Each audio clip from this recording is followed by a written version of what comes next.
When I approached to the door, I overheard my wife telling my Sil about the betrayal and her plans. I acted quickly to leave her with nothing and disappear forever. After a dreadful week at work where I was unfairly blamed by my boss for someone else's mistake, I got home only to find the driveway blocked by my sister-in-law Linda's car. I had to park about 5 houses down the street because it was lined with cars. Linda and I had never really gotten along, so I wasn't thrilled to see her. Plus, my relationship with my wife, Jessica, had been strained lately. We hadn't been close in nearly 2 months. I hauled the trash can around to the side of the house, grabbed a soda from the fridge, and headed to the den, where I could hear Jessica and Linda chatting. Just as I reached the door, I froze as I overheard part of their conversation. "My goodness, we were at it 4 times today. He's like an engine," I heard Jessica exclaim. Linda's voice responded with a chuckle. "Since James came back last year, I just can't get enough of him." I didn't know James personally, but I knew him by name. He was Jessica's old boyfriend who had left town years ago. "So, what's the next step?" Linda asked. "I'm going to contact an attorney and file for divorce," Jessica replied casually. "James wants me to move in with him, and because this is a community property state, he'll get a solid half of everything." I had heard enough. The numbness set in as I realized why Jessica had been distant. She was seeing someone else, and now she wanted half of everything I owned. The worst part was knowing the law might allow her to take it. Jessica and I had been married for over 4 years. She quit her job right after the wedding and hardly did anything around the house. I paid for a housekeeper and handled most of the cooking. Despite all of this, I had been blindly in love. I had inherited just over $3 million from my parents after they passed. While it was a large sum, it wasn't extraordinary in comparison to today's billionaires. I had kept the money invested, never touching it, despite Jessica's attempts to spend it. I also had an additional $150,000 in savings, but without a prenuptial agreement, Jessica could walk away with over $2 million for what Jessica hadn't served me with divorce papers yet, so I knew I had some time to act. I waited until Linda left before going back into the house, grabbed another soda, and began to formulate a plan. When I saw Jessica later, she greeted me in the kitchen, mentioning she hadn't ordered dinner. I played along, planning to show her that I could be as deceptive as she was. She went to take a bath while I heated up leftovers, drank a couple of sodas, and pretended to watch TV, though my mind was occupied with planning my next steps. Over the weekend, I busied myself with yard work and a round of golf, knowing I couldn't act until the following Tuesday. That morning I called my financial advisor to liquidate all my investments, including my retirement accounts, despite the penalties. By Friday I was ready to leave. I told Jessica that I had to fly out for urgent company business for a week. I packed only 2 suitcases since I planned to take nothing more with me. Everything important had already been stored away since it didn't match Jessica's taste in decor. We were renting, so there was no equity tied up in the house, and I had already sold my condo. We had been searching for the perfect home, but nothing seemed to meet her standards. Early Saturday morning I left for good, giving Jessica a final kiss on the cheek. I packed my suitcases into my BMW and drove off without looking back. My first stop was at my best friend Mark's place, where I swapped my BMW for his older SUV. I shared my plans with him, and he agreed to keep my car hidden for the next 3 days. I paid for everything in cash, having canceled all our credit cards to avoid leaving a paper trail. Most of my money was securely stored in an offshore account, with a system in place to transfer funds as needed. I also kept enough cash in the SUV to last for a while. The nights alone in motels were tough. I had been too busy executing my plan to dwell on my personal situation. I had genuinely loved Jessica, but realized that she likely never loved me back. To her, I was just a source of financial stability. I blamed myself for being foolish enough to marry her without a prenuptial agreement. On the 4th day, while sitting in a small-town diner in Colorado, I overheard an older couple discussing their financial struggles. The man, in his early 60s with graying hair, and his striking red-haired wife, were talking about how they couldn't afford to hire help until their crops were ready for harvest, and even then, the wages they could offer were too low to attract workers. After finishing my meal, I approached their table and offered to help, explaining that I only needed a place to stay in exchange for work. The old man asked me to step outside for a private conversation. He was rugged and fit, clearly accustomed to hard work. He questioned my motives, concerned that I might be running from the law or part of a group trying to force him to sell his land. I assured him that I wasn't a criminal, just a man trying to protect what was rightfully his after his unfaithful wife tried to take everything. I needed a place to stay and was willing to work in exchange, covering my own expenses and leaving if I wasn't useful. After considering my story, he warned me about the potential trouble from those trying to buy his land, but agreed to give me a chance. He asked about my farming experience, and I admitted to having some, though I wasn't a seasoned farmer. We shook hands, and Paul introduced himself. Back inside the diner, I met his wife Mary, who welcomed me warmly. She had a slight Irish accent, and both she and Paul were fit and attractive. Paul suggested I follow him to the farm and stop at a local store to buy suitable clothes for farm work. I appreciated his foresight and picked up enough gear to last the week. The drive to the Sunset Farm was about 30 miles. The property was well maintained, with a 2-story house, a barn, and several outbuildings. After helping unload groceries, Paul directed me to a small cabin where I could stay. The cabin was basic but clean, with a bed, table, wood stove, and bathroom. It wasn't luxurious, but it was a safe place to stay away from Jessica's reach. When I stepped outside, Paul invited me into his pickup truck for a tour of the farm. He owned nearly 8,000 acres, with 6,000 ideal for farming and a few hundred acres dedicated to growing winter crops. The back part of the farm was hilly and wooded, accessible only by foot, with mountains visible in the distance. Paul used to have 3 full-time workers, but now only Rob remained, who had worked on the farm for nearly 40 years. During harvest seasons, Paul hired additional help. He dropped me off at the cabin at 7:00 p.m. and mentioned that I could connect to the internet wirelessly. I unpacked quickly, set up my computer, and checked my email.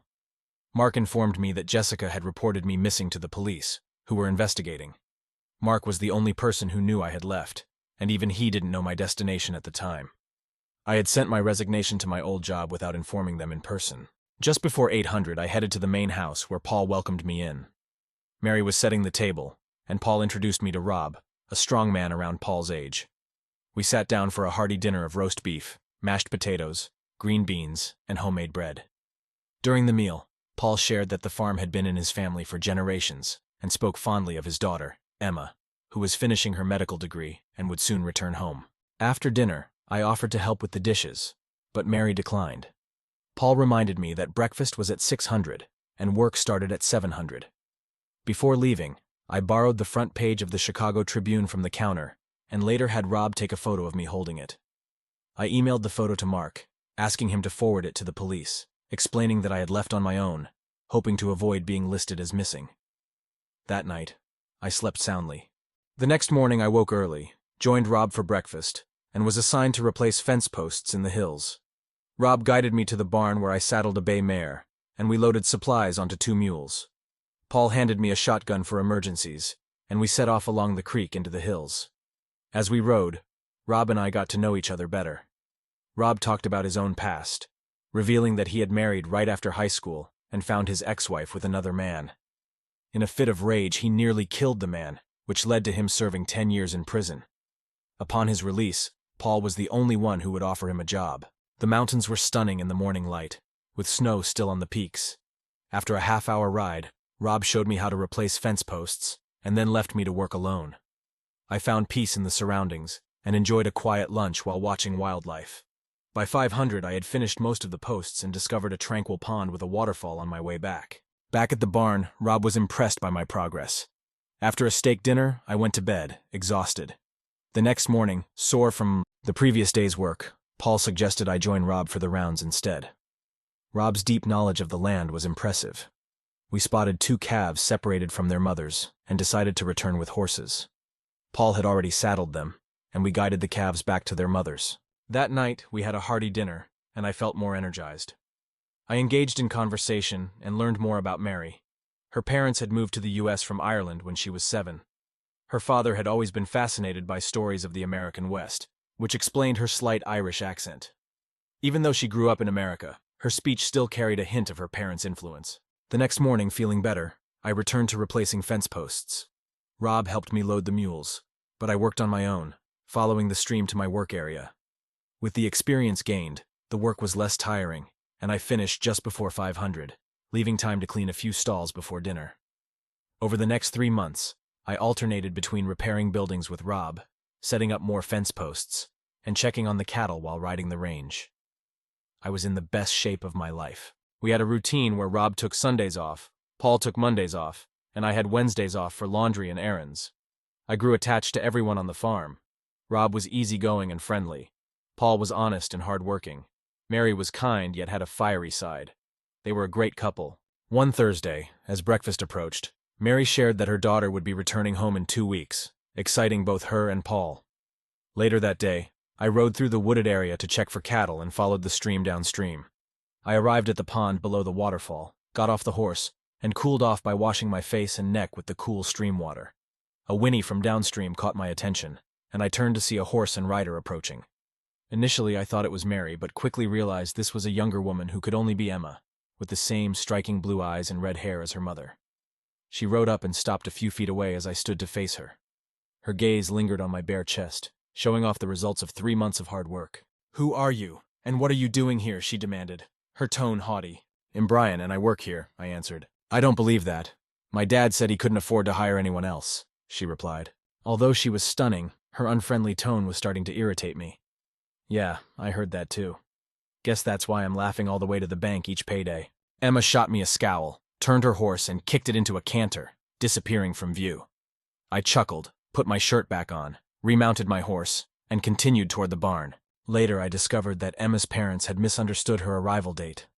They were expecting her next week, but she had actually arrived a couple of hours after I had left. She spent the morning and early afternoon with them, and then decided to go for a ride, something she hadn't had time for during school but loved. After saddling up, she rode to her favorite spot, the waterfall and pond. It seems that after 3 months, I had slipped from their minds, and Paul and Mary had forgotten to mention me. As I rounded the barn, I saw Emma's red hair disappear inside. I dismounted and led my horse into the barn. Emma must have been searching for her father and finally found him there. Her voice carried clearly as she asked, "Who is that man who was at the waterfall?" After a moment of thought, Paul replied, "That must have been Brian, but he said he works here. Last time I visited, you told me you couldn't afford to hire anyone else," she said. "Well, he does work here, and what he's paid is none of your concern." "I still own this farm, young lady," Paul responded. "Daddy, he says you pay him so much that he laughs all the way to the bank," Emma complained. At this point, I had entered the barn. Emma's back was to me, so she didn't see me, but Paul did, and he flashed me a grin. "Is that true, Brian? If you think you're overpaid, I can adjust that," Paul said. Emma whirled around and stared at me. I removed my hat and scratched my head. "Well, I wouldn't want to take advantage of you, Paul. How much are you thinking of cutting my pay?" I asked. Paul and I then burst into laughter. Emma, however, looked at us both with frustration, not understanding the joke. "Sweetheart, just to clear things up, Brian stays in the cabin next to Rob's," Paul explained. "And what else?" she pressed on. "That's it, and he gets to enjoy your mother's wonderful cooking," Paul added. "So, you're saying he isn't getting paid? Why would he work for nothing?" Emma continued to question. "He has his reasons, and it's not my place to explain," Paul said. "Working for the chance to taste your mother's cooking is valuable." "I don't think she would appreciate hearing it's nothing," I interjected. Emma shot me one last glare before storming out of the barn. Paul shook his head and said, "She reminds me so much of her mother when she was young. I didn't think I'd ever manage to tame Mary." At dinner that evening, Emma joined us and took a seat next to Rob across from me. She gave me a sharp look when I entered the kitchen. After everyone had served themselves, I decided to speak. "I heard from your mother that you've completed your medical degree," I said with a friendly tone. "Yes," she replied curtly without looking up. "Rob mentioned that there's only one other doctor in the area, who is over 60 miles away. You're going to be a valuable resource for the people here," I continued. Emma looked up briefly at the compliment, and I thought her expression softened slightly. "That's right. Dr. Benson is the other doctor," Mary said. "He's swamped with work and often needs to be in multiple places at once. I agree with you, Brian. Our Emma will be a huge help." Throughout the rest of the meal, Emma chatted with her parents and Rob, who had been at the farm since before she was born. She didn't speak to me directly, and I kept to myself, knowing it was her time to catch up with her family. Once I finished my meal, I excused myself and headed to bed. Back in my cabin, I checked my email and found a message from Mark. He told me he had spoken to a police friend who confirmed that they had dropped my case after receiving the email with my picture. As for Jessica, James had left her as soon as he realized I had vanished with all the money, so Jessica wasn't likely to get any of it soon. She couldn't afford the rent on our old house and was now in a shabby apartment, working as a server. With no money to hire a lawyer, she couldn't pursue me. I found it ironic she had married me for my money, and her new boyfriend had only been interested in her for the same reason. I was still working on replacing fence posts, though less frequently. Moving out of the hilly area allowed me to use a truck, making the work easier. The morning after Emma arrived, I packed the truck with posts and drove to my work site. At lunchtime, I realized I had forgotten my meal. Deciding to skip it, I continued working until I heard a vehicle approaching. It was Emma in one of the farm trucks, bringing me the lunch I had left behind. After handing me the bag, she stood nearby, watching me as I ate. When she asked why I was there, I joked about robbing a bank before admitting I needed to escape from a failed marriage. Emma seemed to understand, and left without further comment. I reflected on Paul's earlier words about Emma resembling her mother in her younger days, and wondered if anyone could truly tame her fiery personality. Dinner that evening was similar to the previous night, with Emma chatting mostly with her parents and Rob. Toward the end of the meal, a tall, dark, and handsome man arrived at the door. Emma jumped up with excitement when she saw him, calling his name and giving him a warm hug. They clearly knew each other well and were catching up on their lives. A few minutes later, another knock came, and Paul returned with another attractive man, this one with fair hair. Emma greeted him with the same enthusiasm. Paul's comment about having to fend off every man in the area to win Mary's affection came to mind. Emma was just as stunning as her mother, at least in terms of looks. I excused myself from the table and went back to my cabin, mentally wishing the new arrivals good luck. I envied them a bit. If Emma was anything like her mother, whoever won her heart would be very fortunate. The following day, I took the pickup truck to check the range. By the end of my rounds, something seemed off. It was still early, so I went back to get Rob, and we did a quick check of the farm. Although there were many cattle spread out, we agreed that something felt wrong. It seemed like we were missing a few animals. We decided to saddle up the next day to search the hilly areas. We discussed this with Paul at dinner, and he approved our plan. It rained that night, which would complicate tracking. The next morning we loaded our horses into a trailer, and Paul drove us to one end of the farm. I rode up a third of the way into the trees while Rob continued another third higher. After that, we crossed the farm, moving over hills and through woods. It took most of the day to reach the other side, where we found 4 stray cattle. Paul met us when we emerged from the hills, and we loaded the horses back into the trailer to head home. We concluded that we needed to be more watchful. During dinner that evening, another admirer visited Emma. Her mother quietly remarked that it was the 4th one that day. It was clear that word had spread about Emma's return, and men were coming out of the woodwork to see her. Over the next 5 days, we kept a close watch on the herd. Everything appeared fine except for the initial missing cattle. Emma's visitors continued to come by. She had been home for nearly 2 weeks, but had barely spoken to me since the day she brought my lunch. On the 6th day since the cattle had gone missing, I told Paul I wanted to inspect the property line through the hills. We had already checked the fence line along the pastures without finding any signs of the missing cattle. Rob dropped me off on the west side of the farm, where Paul's property joined the Thompson farm. About halfway to the southwest corner, I discovered 3 fresh sets of horse tracks crossing from the Thompson side onto Paul's land. The fence wire was still intact, which was puzzling. Dismounting, I checked the fence posts and found that the staples on 7 of them were loose and barely holding the wire. By removing the staples and lowering the wire, you could cross over, and then by replacing the wire and staples, it would look normal. I got back on my horse and followed the tracks. Near the stream, I spotted 3 horses tied to a tree above the waterfall. Staying about 40 yards away, I quickly dismounted, tied my horse to a tree, and grabbed my shotgun from its scabbard. Moving quietly through the trees, my eyes scanned the surroundings. Reaching the horses, I noticed boot prints leading downstream. Peering over the edge of the waterfall, I was stunned to see Emma in the pool, completely without clothes. I couldn't take my eyes off her as she swam through the clear water, her bare body fully exposed. A movement in the trees to Emma's right snapped me back to reality. Scanning the area quickly, I noticed 1 man to the right and 2 more approaching the pond on the left. Raising my shotgun, I fired a shot that landed between the feet of the man on the right. Another shot hit the ground between the 2 men on the left. Emma let out a terrifying scream that echoed through the forest. Standing up, I made sure everyone could see me. "Get down on your stomachs now, or I'll shoot again," I shouted.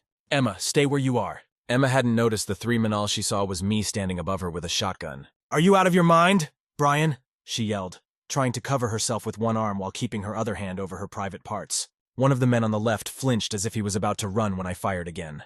The bark on the tree next to his face exploded, convincing him to drop to the ground. Emma saw where I had fired and screamed once more. I said, "Get on your stomachs, 3-2. Before I could finish counting down to 1, the other 2 men dropped down as well. "Now put your faces in the dirt and your hands behind your heads." They complied. "Emma, come out of the pool and get dressed." But Brian, she started to argue. "Just do what I say. Get dressed and get out of here," I snapped at her. Clearly frightened, Emma was visibly shaking, but she obeyed. Emerging from the water, she stepped out like a goddess from the sea. Despite her keeping her back to me, I couldn't take my eyes off her. The sight of her pale skin and perfectly shaped backside was etched into my memory. She put on her jeans and shirt, mounted her horse, and disappeared into the trees with a swift kick. When she was gone, I instructed the men to come up the rise one by one and lie down. Only when all three were in front of me did I let out a sigh of relief. It was time to try a bluff. "What should I do with you three now?" I paused for dramatic effect. "I could just shoot you in the groin and watch you bleed out." The men began begging for their lives, and I could smell the unmistakable odor of fear as at least one of them soiled himself. "Even if I don't kill you, Emma's father will when he hears you tried to assault his daughter. The only thing that might save you is if you have something to confess to the sheriff that's more serious. Maybe you could admit to cattle rustling. It might land you in jail, but at least you'd stay alive." The smallest of the three cracked first. "Yes, we did it. Thompson said if he could break Anderson, he could take his land," he confessed. Another man told him to be quiet. "Screw you, I'm not dying for some stupid cows," the smaller guy shot back. Knowing Emma would hurry to find her father and he would come to investigate, I decided to wait. Sure enough, about an hour later, both Paul and Rob appeared. I signaled them, and they quickly rode up to the top of the waterfall. "What's happening here?" Paul asked, his voice full of concern as he looked down at the three men lying face down. "Looks like some of Thompson's men decided to drop by. I tracked them from the fence line to here. These guys were trying to sneak up on Emma while she was swimming," I said, walking over to the captives and pushing the shotgun barrel against the smaller guy's neck. "I think this one has something to tell you." I nudged him again. "We did it. We took some of your cattle, but Thompson forced us," he sobbed. Paul tipped his hat back and grinned. "You know, my grandfather used to just hang horse thieves and cattle rustlers. That seemed like real justice. Too bad we have to be all civilized these days." Rob watched the trespassers while Paul and I discussed our plan. We decided to escort them back down to the farm. Paul and I followed behind with our guns as the rustlers walked in front. Rob tied their horses together and brought up the rear. When we reached the barn, we put each rustler in a separate stall but kept the doors open so we could see them, though they couldn't see each other. Paul went to call the sheriff from the house while Rob and I stayed on guard. The sheriff arrived in less than an hour, speeding up the long driveway. Paul and I met him outside and explained the situation. I suggested we let the sheriff question the smaller man first, and he agreed. I quickly brought the prisoner outside. The smell made it obvious who had soiled himself. At first, the rustler was reluctant to talk, seeming to have second thoughts about his confession. "Paul, it looks like we just have a case of trespassing here," the sheriff said. "It's a waste of my time to deal with this. I could just leave them here and let you handle it as you see fit." The smaller rustler, now terrified, began to talk. The sheriff got the full story and called for backup. Soon a line of sheriff's vehicles began arriving at Thompson's farm.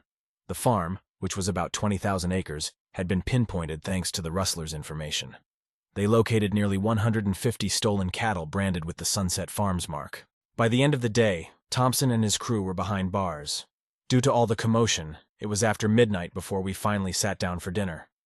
Emma was at the table but kept her gaze fixed on her plate. "What were you doing up there?" Paul asked, not having had much chance to speak with her earlier. "I was just swimming.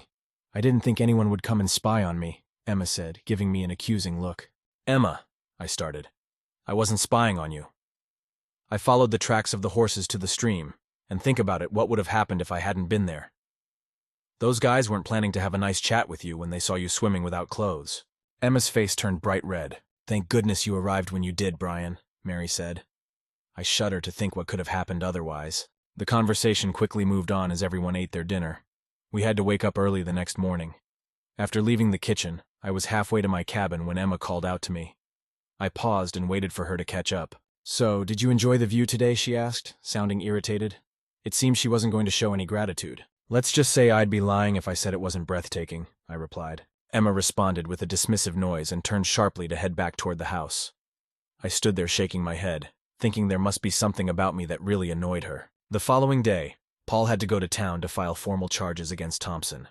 It would be several days before we could return the stolen cattle to their rightful place. The prosecutor needed to complete all the paperwork first. Rob and I spent the day repainting some of the outbuildings. Emma didn't join us for lunch, which I didn't mind. Paul returned in the early afternoon but waited until dinner to update us. He explained that since this wasn't a capital case, Thompson and his crew would be released on bail. Paul didn't expect them to cause more trouble but advised us to remain alert. Then he looked at Emma and grinned broadly. "If you're planning to swim without clothes again soon, you might want to bring Brian along to keep an eye on you," he joked, laughing as he teased Emma. Emma's face went red, and she got flustered, kicking her chair back and quickly leaving the room. Paul and Rob burst into laughter, and even Mary chuckled. I found myself laughing too. Once things settled down, we continued eating. Paul wasn't done with his teasing, though. Brian, I truly appreciate what you did. Thompson could have really hurt the farm financially.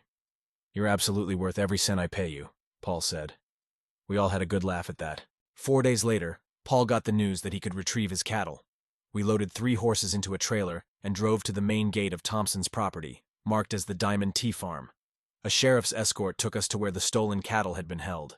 Mary joined us to drive the truck and trailer back after we unloaded the horses. Paul, Rob, and I began guiding the cattle back to his farm. It felt like something out of a Western film, with us driving the herd. When we approached Sunset Farm, I went ahead to loosen part of the fence so the cattle could cross. Once all the cattle were safely back on Paul's side, we fixed the fence and rode back to the main house, satisfied with our work. Emma had applied for her medical license, which usually took about 60 days to process. Until then, she was only able to take care of the animals on her father's farm. I saw her around occasionally, and at mealtimes. She still ignored me, but whenever I could catch her eye, I'd flash a big grin and wiggle my eyebrows, which always made her blush. 2 weeks after the waterfall incident, we happened to be in the barn at the same time. Been swimming lately? I asked, wiggling my eyebrows playfully. Emma walked right up to me and stared daggers. Why do you have to be such a jerk? She shot back. I shrugged and grinned. And why are you such a grouch? I replied. Her right hand started to move toward my face, but I was faster and grabbed her wrist before she could hit me. She tried to strike me with her left hand, but I caught that wrist as well. Pressing both of her hands behind her back, I held them there, forcing her body against mine. Slowly, I lowered my face until my lips were just an inch away from hers. Emma's eyes were wide as she watched me, but she didn't try to pull away. If you were my woman, I'd put you over my knee and give you a spanking, I whispered. Emma gasped loudly. You wouldn't dare, she said, trying to pull back. Suddenly, I let go and she fell backward, landing on her bottom. It's not about daring. It's that I've just gotten rid of one woman who didn't care about me, and I'm not going to waste my time with another one, I said. Up until now, Emma had always been the one to walk away. This time it was my turn. I walked out of the barn, leaving her sitting on the ground with her mouth open. Until supper, I didn't see her again. She didn't talk to me, but I noticed her giving me a look I couldn't quite figure out, not that I claimed to understand women anyway. My marriage to Jessica showed that. The next day, while I was cleaning out the stalls in the barn, Paul came in. Since it was Monday and his day off, I knew he wasn't there to work. I wondered if Emma had told him about what happened yesterday, and if he was here to tell me to leave. I stopped working as he approached. I heard you and Emma had a bit of a clash yesterday, he said. That confirmed that Emma had informed her father. However, I noticed a glint of amusement in Paul's eyes. Yeah, you could say that. It was probably mostly my fault, I admitted. Perhaps, or perhaps not. Emma's issue seems to be that she's unsure about you. Initially, she thought you were here only because you wanted something. Then you became the hero who saved both her and the farm. What confuses her is why you aren't pursuing her like the other local guys. Emma, like her mother at her age, is used to having boys wrapped around her finger. She's had several boyfriends, but they never lasted. I don't think she had much respect for them. I just hope you don't let her drive you away. In my opinion, you're welcome to stay here as long as you want. I appreciate that, Paul. It means a lot. Regarding Emma, I'll stop teasing her and hopefully we can just coexist, I replied. After Paul left the barn, I continued with my work. I had the rest of the day to think about what Paul had said. If Emma wanted to understand me, she should act politely and talk to me. As for chasing her like the other suitors, that wasn't going to happen. Emma skipped supper that night, but no one mentioned it, and I didn't ask. The next day I got up at 400 as usual, even though it was my day off. Sticking to the same routine made it easier for me to avoid sleeping in.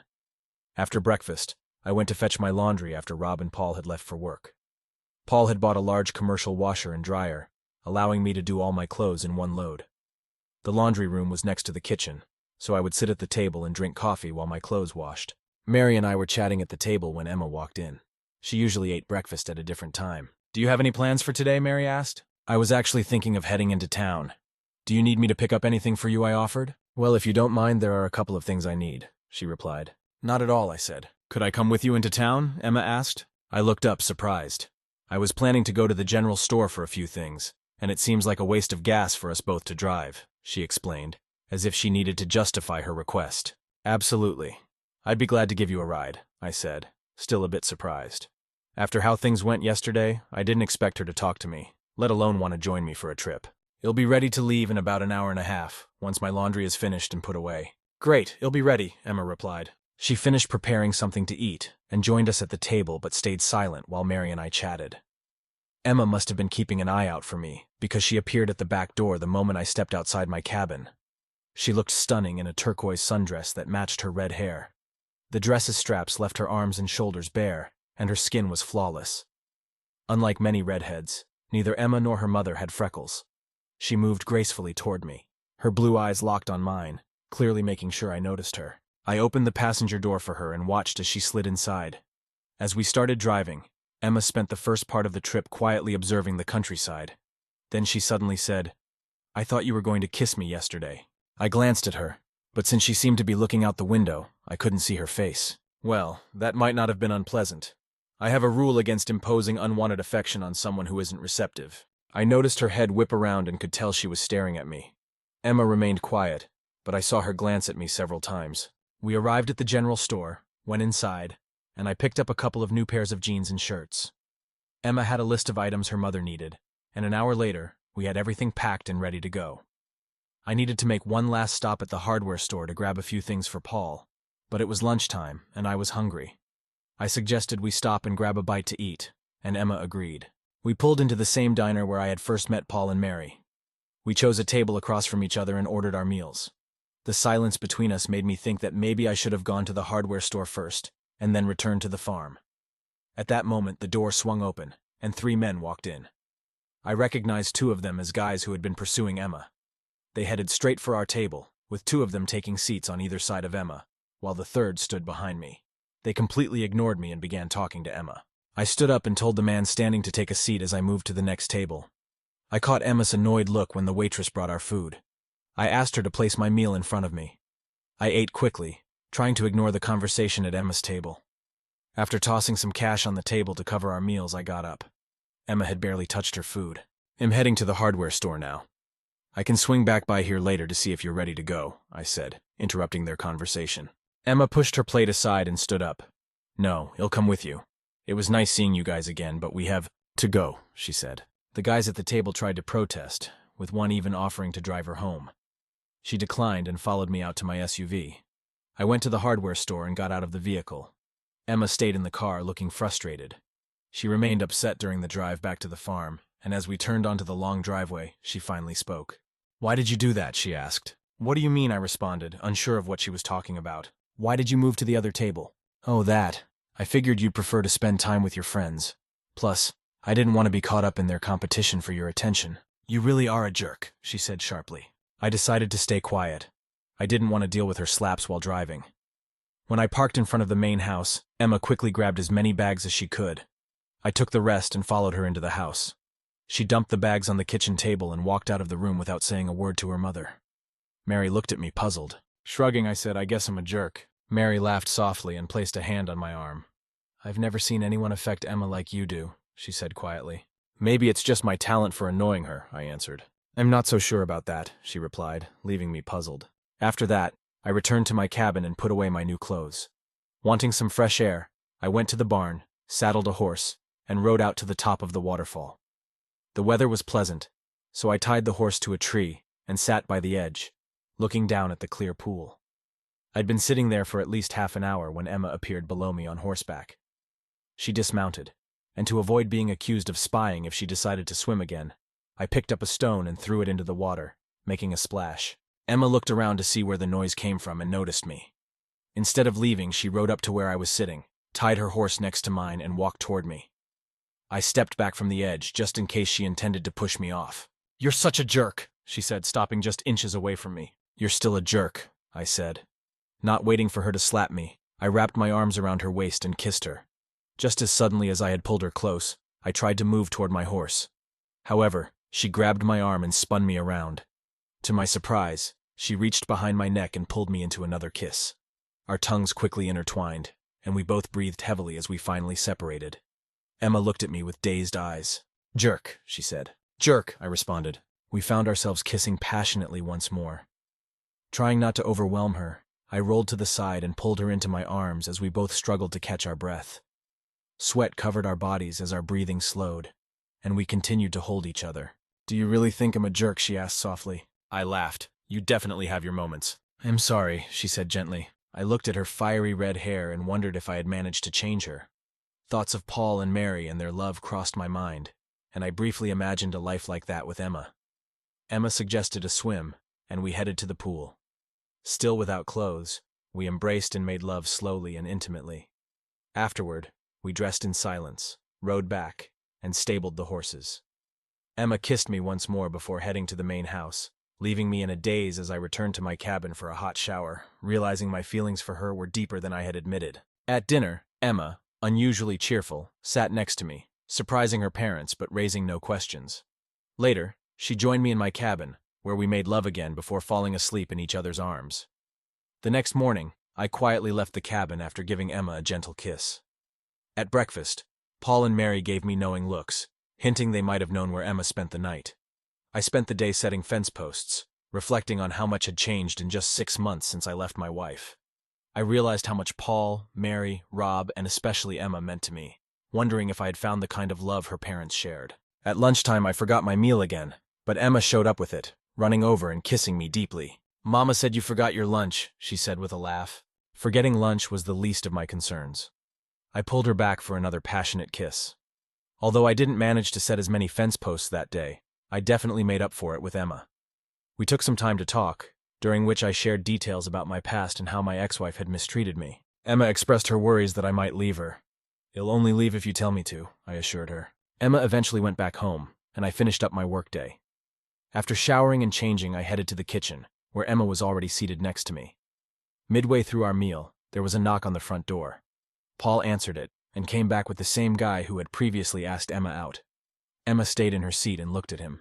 I was hoping you'd like to go for a drive, he said. In this area, going for a drive usually meant going on a date. I appreciate the invitation, Emma replied, but I don't think my boyfriend would be happy about it.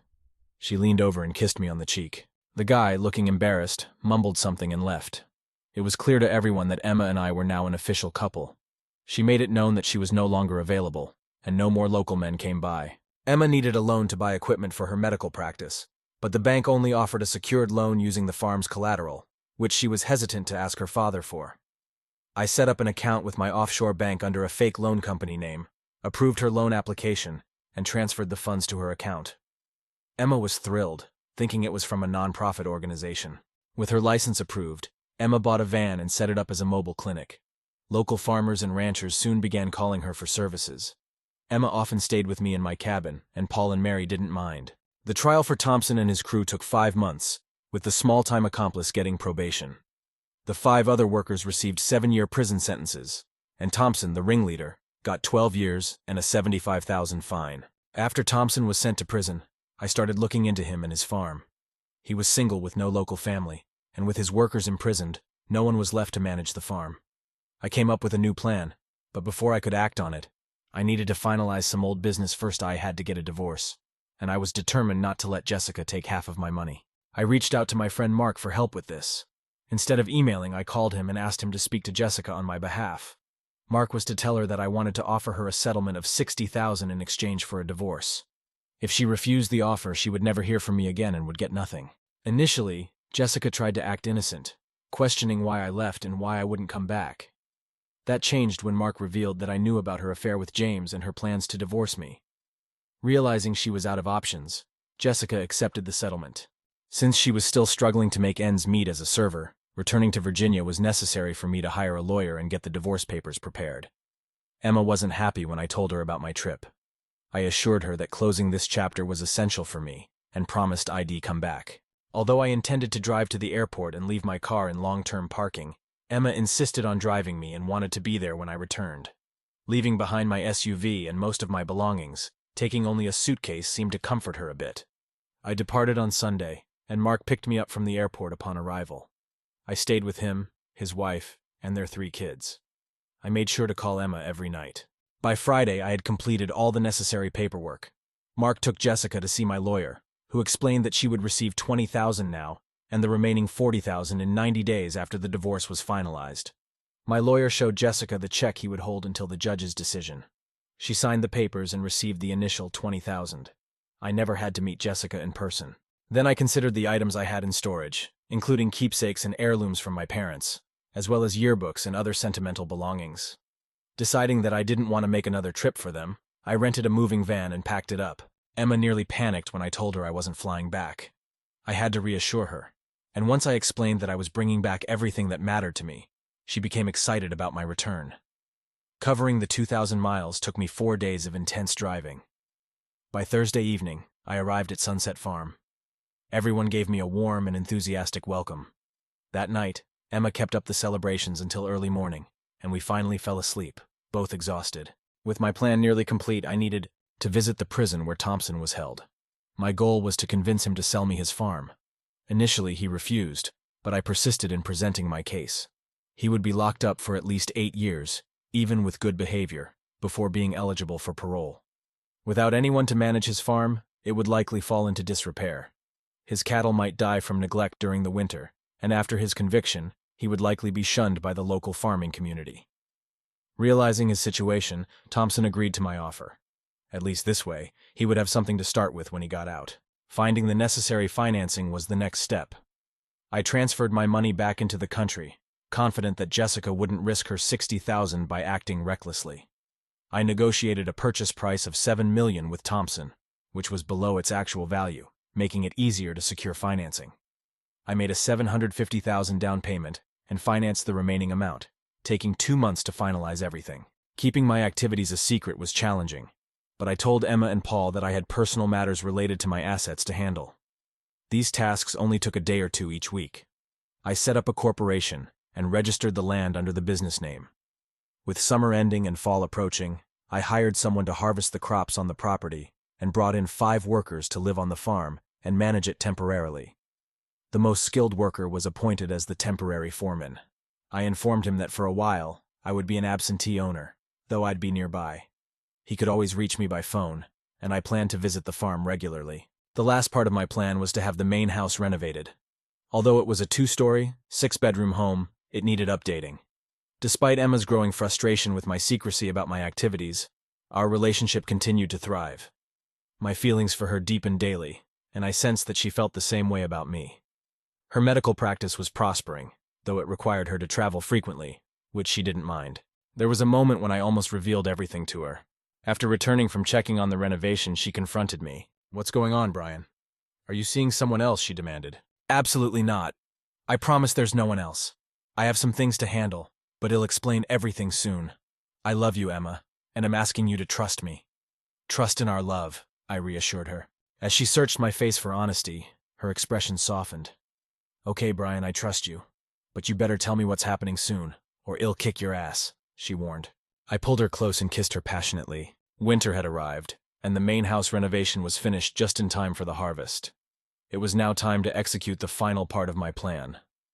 One afternoon, I waited until I had Emma alone and asked her to join me for a drive. "Sweetheart, I've been thinking it's time for me to leave Sunset Farm," I told her seriously. Her eyes immediately filled with tears. "But Brian, you promised you wouldn't leave," she said, her voice trembling. I had planned it so that we were at the entrance to the former Diamond Tea Farm, which had no sign at the gates. I turned onto the private road and drove in. "I wasn't planning on going far," I explained. Emma looked around, clearly puzzled. It seemed like she might not have heard me correctly. "Brian, why are we on Thompson's property?" she asked urgently. I delayed my response until we reached the main house. "Come on, I want to show you something." After getting out of the truck, I went around to open her door. Taking her hand, I guided her to the front door and opened it. "Brian," she whispered, "what are you doing? We could get into trouble." "Don't worry," I reassured her. "Thompson doesn't own this farm anymore. Let's take a look around and see what you think of the house." Although Emma looked at me skeptically, she followed me inside. I showed her the upstairs bedrooms, and then we went back downstairs to explore. The house had a spacious living room, a well-paneled den, 2 rooms set up as home offices, and a beautiful kitchen. Her expression lit up when she saw the kitchen. Only 1 room was furnished, and that was the one I planned to use for my office. The rest of the house was open for her to decide what she wanted. "What do you think of the house?" I asked her. "It's really nice," she replied. "Do you think you could live here?" "Brian, what's going on?" Her confusion and frustration were evident. Dropping to one knee, I reached into my jacket pocket. "Emma, Thompson no longer owns this farm." "I do. I'm asking if you could live here. Could you live here as my wife?" "Do you own this?" she asked, astonished. "Yes," I nodded, pulling out the engagement ring. I held it up. "Emma, I love you with all my heart. Will you marry me? Her face scrunched up, and tears welled in her eyes. At first I feared I'd made a mistake, but then she threw herself at me, covering my face with kisses. Yes, Brian, yes, I'll marry you, she exclaimed. Our next kiss was full of passion. Emma then extended her finger so I could place the ring on it. She looked around the house with a new perspective, darting from room to take everything in. I waited patiently until she ran back into my arms. This house is stunning. I absolutely love it, she said with excitement. I guided her across the room to 2 doors leading off a hallway. Here are 2 offices. One is for your business, and the other is for me, I explained. That prompted another passionate kiss from her. I took her into the office with the desk and revealed a large piece of paper. It displayed a drawing of a property gate with TB Ranch written across it. Emma examined it closely, her expression puzzled. What does TB mean, she inquired. It stands for Tina and Brian Ranch, I clarified. Understanding dawned on her face. Oh my God, that's perfect, she exclaimed as she started pulling at my clothes. I joined her in undressing. Once we were both without clothes, I placed her on the desk, and we made love, christening the office with our affection. In the following days, we enjoyed each other in every room of our new home. After we had dressed and recovered, I told Emma it was time to inform her parents. She was so overjoyed that she almost floated to the truck. We arrived back just after 800, and Paul, Mary, and Rob were already in the kitchen preparing supper. We entered together, and Emma proudly displayed her left hand. We're getting married, she announced with a squeal. Mary immediately jumped up to hug her daughter while Paul and Rob shook my hand and gave me hearty pats on the back. I received a big hug from my future mother-in-law as Emma embraced her father and Rob. Once things settled down, we all sat down to eat. Emma waited until everyone was served. Of course, this means we'll be moving, she said as casually as she could. What Paul, Mary, and Rob exclaimed in unison. Tell them, sweetheart, Emma urged me. I nodded. Well, Paul, you know how Thompson wanted to merge his farm with yours. I thought it could be a good opportunity. Furious, Paul stood up. There's no way the Diamond T is going to take over my farm, he roared. I chuckled. Paul, relax. It's not the Diamond T anymore. It's now the TB Ranch, and the new owners are right here at your table. What are you talking about? He yelled, looking completely baffled. I bought Thompson out. The farm now belongs to Emma and me. TB, Tina, and Brian, Mary said, quickly grasping the situation. Paul, I thought if we merged the 2 farms, you could manage them. We'd split the profits equally, I continued. But the TB is more than twice the size of my farm and generates much more profit, he responded. Paul, you've been doing this your whole life. I need your expertise. I'd like us to be equal partners, with you overseeing operations. Your decisions will be final. Besides, Emma has a stake in it too. This way, everything stays within the family, I explained. Paul took a seat and looked at Mary, who nodded in agreement. He extended his hand across the table to me, and we shook on the deal. Damn it, Brian, this is going to be a big adjustment, but I accept your offer. This means we'll need more help, so Rob will become the head foreman, I said. Then I groaned. And I'll have to remove all those fence posts I spent so much time setting up on that side of the property. Everyone laughed at my expense. That night's dinner turned into a lively celebration. Emma stayed over at my cabin, and we had an exhausting but wonderful time. We slept in the next morning, but everyone was still in the kitchen when we arrived. They were eager to head over to the TB and see Emma's new home. Everyone was impressed, and I noticed Mary eyeing the newly renovated kitchen with envy. Emma and her mother spent a month furnishing the house, and it was ready for us to move in on our wedding night. We got married at the TB. Paul and his family were well respected and liked, and farmers and their families from all around came to celebrate with us. As Emma's husband, Paul's son-in-law, and the new owner of the TB Ranch, I was warmly accepted into their community. We stayed in bed late into the night and made love throughout the next day. On our 3rd day of marriage, I whisked my bride away to Hawaii for a tropical honeymoon. Our first cattle roundup of the year was successful, and we sent a large number of cattle to market, earning a good profit. While a significant portion of my earnings went toward paying off the loan, Emma's business ensured we were comfortably making a living. We even built a lovely new house for Rob, who now has a girlfriend close to his age living in town. Another wedding might be on the horizon soon. As another year has passed, my wonderful wife has given me incredible news she's pregnant. We're heading over right now to share this news with the future grandparents. Before I finish, I want to address something. Some might think I should have learned from my past and had Emma sign a prenuptial agreement. But if you knew Emma, you'd understand she's nothing like Jessica. She works hard at her job and also manages our home. Like her mother, Emma showers me with love every day. Her affection is solely for me. Each time I gaze into her blue Irish eyes, I see that love reflected back.